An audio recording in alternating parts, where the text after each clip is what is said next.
Pourquoi ça arrive pour moi? J'avais jamais échoué. Comment je vais faire pour assumer? Ma vidéo est gâchée. Comment je vais faire?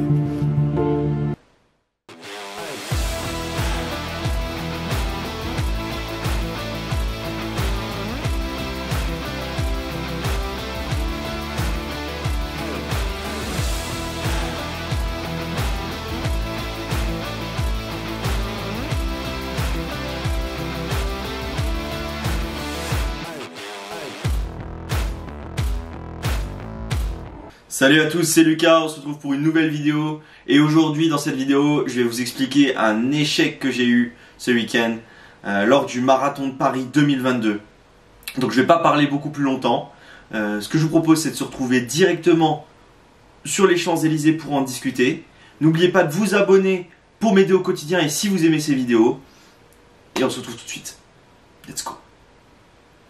Salut à tous, c'est Lucas, on se retrouve pour une nouvelle vidéo et aujourd'hui pour cette vidéo on est à Paris et plus précisément au Marathon de Paris 2022 et on va essayer de comprendre comment on peut allier musculation et course à pied, voir si c'est compatible et comment les athlètes se sont préparés à ce type d'événement. Avant toute chose, n'oubliez pas de vous abonner à la chaîne, ça me permet de grossir et de vous proposer du contenu de qualité et notamment de me rendre sur des événements comme celui-ci. Donc n'oubliez surtout pas de vous abonner et lâcher un pouce bleu, ça fait toujours plaisir et ça me booste pour vous offrir toujours du contenu de meilleure qualité. On se rend tout de suite sur les Champs-Élysées pour regarder le marathon Schneider Electric 2022. C'est parti les gars. Voilà, donc là derrière moi vous avez le lieu d'où sont partis les coureurs ce matin à 8 h au début du marathon. Alors là vous allez me dire, ouais Lucas pourquoi t'étais pas au départ du marathon, tu voulais pas offrir un contenu de qualité à tes abonnés, nanana. Bah il se trouve que si j'étais levé, je travaillais sur discipline, donc sur des articles de blog etc. Et j'ai privilégié l'arrivée plutôt que le départ de la course, même si ça aurait été incroyable. Donc d'ici vous avez 45 000 personnes qui sont parties. Et nous ce qu'on va faire c'est qu'on va se rendre avenue Foch parce que c'est là-bas qu'il va y avoir l'arrivée de ce marathon 2022. Vous êtes prêts? On y va tout de suite.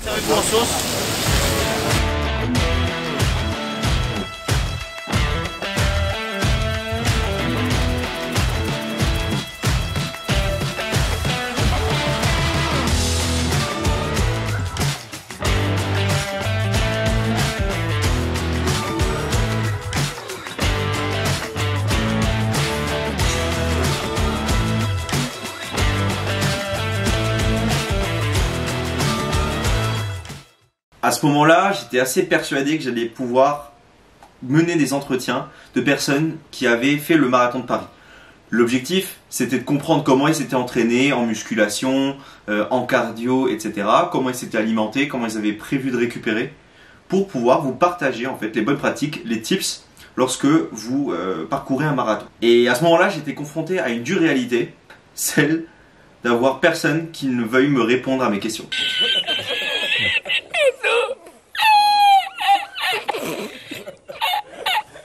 Ça m'est arrivé plusieurs fois d'aller à la rencontre de personnes pour leur poser des questions, que ce soit pour des questionnaires, des entretiens, etc. Même dans la rue, et je n'avais jamais eu autant de problèmes en fait à recueillir des témoignages. C'est la première fois où je me suis pris autant de râteaux de ma vie. Je vous propose donc de poursuivre la vidéo à Paris et de voir en détail ce qui s'est passé. Bon, la vérité c'est qu'aujourd'hui l'objectif c'était d'aller interroger des personnes qui avaient couru le marathon de Paris, avoir leur réaction à chaud et voir comment ils avaient à la fois préparé ce marathon et comment ils se sentaient après l'avoir réalisé. Et la vérité c'est que je me suis pris aujourd'hui un nombre de râteaux incalculable. Et dans cette vidéo je voulais aussi vous montrer cette réalité où on fait face à l'échec parfois, parce que vous me voyez aller sur différents événements, à Colmar, au championnat de France de développé couché, de powerlifting, etc.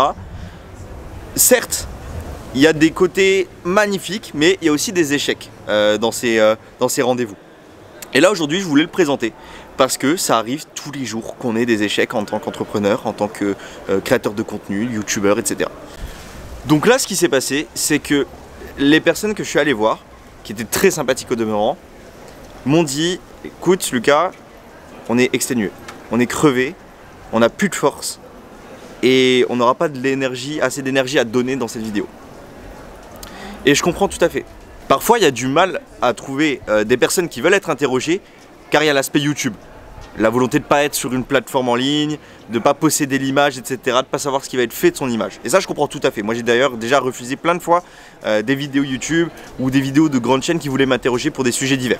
Mais là, cet argument de dire j'ai plus de force, je le comprends. Vous savez très bien que moi, je suis toujours dans l'exploitation du potentiel, le fait de dépasser ses limites.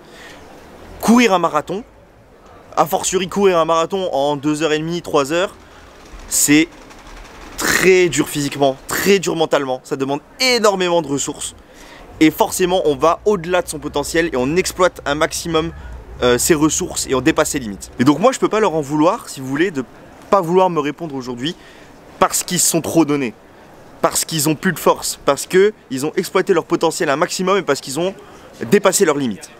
Sinon ma marque serait pas cohérente avec ce que je pense et ce serait le début de la fin. Donc moi je respecte vraiment ça.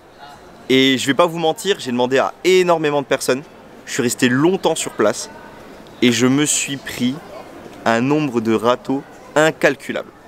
Bon, 80% des personnes c'était pour cette réponse, 10-15% c'était parce qu'ils ne voulaient pas se retrouver sur YouTube et ensuite il y avait beaucoup d'étrangers au Marathon de Paris, d'ailleurs ça fait plaisir, énormément d'anglais et ensuite il y avait beaucoup de personnes qui venaient d'autres régions de France et ça fait plaisir qu'un événement comme celui-ci réunisse autant de personnes et autant de personnes de nationalités différentes ou de régions différentes.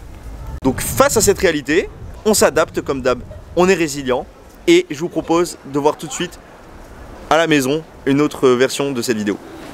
Voilà, comme convenu, on est de retour à l'appartement. Donc ce qu'il faut que vous sachiez, c'est que, comme je le disais tout à l'heure, l'échec ça fait partie de la vie d'un entrepreneur et il n'y a rien de grave à ça en fait. L'échec, il faut savoir l'accepter.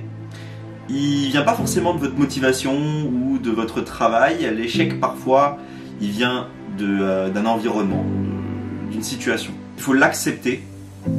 Et surtout, il faut savoir rebondir. Qu'est-ce qu'on fait après cet échec? Et moi, je voulais vous partager ça aujourd'hui, du coup. Parce que vous l'avez vu, j'ai pas pu faire la vidéo que je voulais faire sur le marathon de Paris, sur quels étaient les bons conseils, les bons tips à adopter pour pouvoir courir un marathon. Et du coup, en fait, je voulais juste vous partager l'envers du décor. L'échec que tu peux rencontrer au quotidien et qui ne doit surtout pas t'arrêter. Qui doit te motiver un maximum et qui doit t'entraîner à l'adaptation. Parce que la clé de toute réussite, c'est l'adaptation. Alors, je tenais quand même à féliciter les différents coureurs du Marathon de Paris 2022. Ils ont été exceptionnels. Honnêtement, je leur en veux pas de ne pas m'avoir répondu. Donc on félicite d'abord Gézo Delmisa, j'espère que j'écorche pas son nom, qui a fini le Marathon de Paris en 2h, 5 minutes et 7 secondes exactement.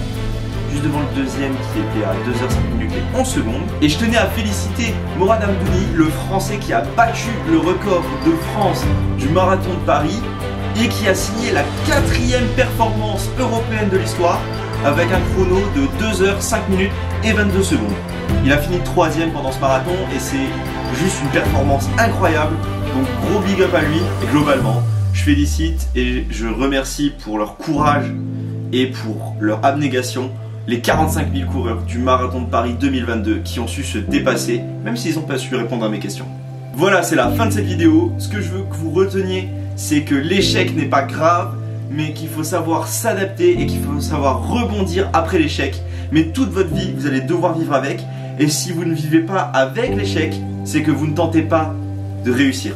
Nous, on se retrouve la semaine prochaine pour une nouvelle vidéo. Et d'ici là, n'oubliez pas de toujours exploiter votre potentiel. Ciao! They tryna at me, I'm running the race. I gotta pick up the pace. They throwing shade, but I'm gone. You gotta keep it a buck to my face.